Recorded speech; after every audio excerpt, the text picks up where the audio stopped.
I usually do not enjoy composing. It's hard, frustrating, sometimes very painful work to get this piece out.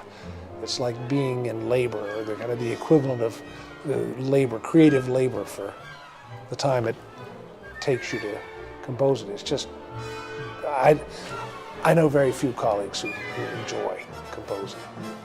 I think when you're younger, when you're a student, you enjoy it more, but as you get older, it gets to be harder and harder and harder work. So, to kind of paraphrase George Bernard Shaw, he said, "I do not enjoy writing, but I enjoy having written."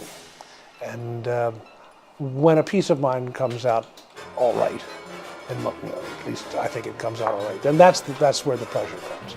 I don't enjoy writing music, but I enjoy having written it. Every time I start a new piece, I think, I can't remember how to write. I think that every time. I don't remember how to do this. Even if I finished the piece last week, and I started a piece 3 days ago, and I'm sitting here staring at the blank page going, I can't remember how to do this. It happens every single time. It's bad. The first 3, 4, 5, or 6 days are awful.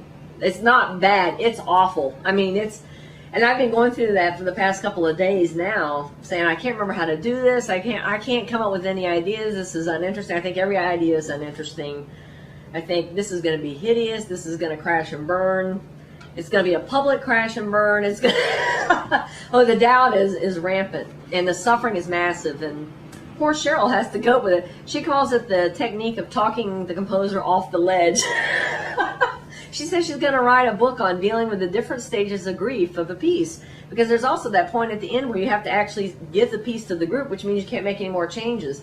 So it has to be wrenched out of my hand. It has to go off to whoever's going to play it, and it is pretty agonizing. But those first couple of days they're just awful. They're absolutely awful. So these works that are full of energy and exuberance, do you yourself as the composer have to also feel joyful? Oh no, I never feel joyful when composing. Composing is a battle for me, of me fighting my demons of ignorance and my lacks. I try to compose, and usually nothing happens for a while, and I'm very frustrated, and then it's like squeezing a stone for a drop of water. I work so hard to get inspired that even if it sounds joyful, it actually came out of a lot of interior pressure from me to make myself compose. You really need the deadline to make you, again, go through the horror of composing. Now, some composers enjoy composing. You know, I liken them to the Mozarts, who put out a lot of music, tons and tons of music. Bill Balcom, a great friend of mine, writes lots and lots of music and wonderful stuff. And he doesn't worry about it, and he enjoys composing. And then there's the Beethoven types, who beat themselves on the head and write sketch after sketch after sketch, and they go through hell to write music. Both are great composers, Beethoven and Mozart, but the way they compose is different. If composition is a confrontation with a very difficult and dark spot, is there a way to turn on the inspiration switch to try to help with that? Fear, which is accepting a commission.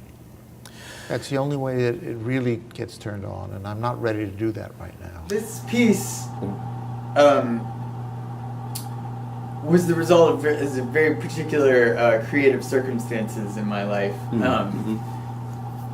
It's actually an experience I've had quite frequently, where I get really stuck, and where it's been something especially since I left home, like when I was 18, I've had these periods of block where I just I can't write, and I can't get the notes out, and I can't, it's a very, it's a very distressing situation, but it is, and sometimes it's either like I'm on or off, and when I'm off, I have no idea how to get myself on again. Yeah. But usually what will happen then is like the tension will build up, and this sort of accumulated anxiety, and then some little switch will switch on, and then it will just like flow out of me.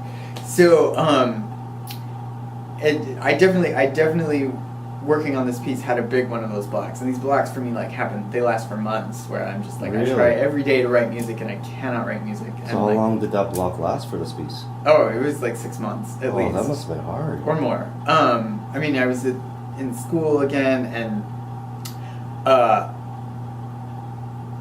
yeah, no, I tried to write this piece, and yeah, no, it gets pretty grim for me. But Okay. but then the moment where it like opens is just like it's like crazy. And you know, one of the things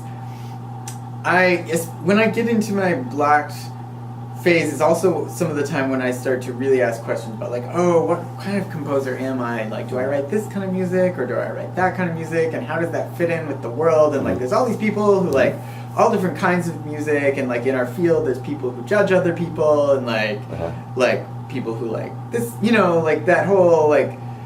I start to get a big sense of anxiety about what different people like and how the world fits together and how the orchestra world works, and like there are all these sort of like competing factors of like external forces, and then it's always happens once the sort of floodgates open and I start writing again, I don't care about any of that. My creative process, if you can call it a process, my wife insists that I have a very clear process, that it unfolds the same way every time. To me, it feels like I'm reinventing the wheel every single time. It starts in this ecstatic state. The beginning is so fun. It's so filled with joy and possibility. Usually I have a concept, and that concept might be a huge concept, like say Godzilla Eats Las Vegas, just a title, and I know that's a piece. Or recently I wrote this piece, Deep Field, about the Hubble Deep Field image. Okay, that's the piece. Or sometimes it could just be what I call a golden brick, just a note or two or a chord that I can sense has an entire piece humming inside of it.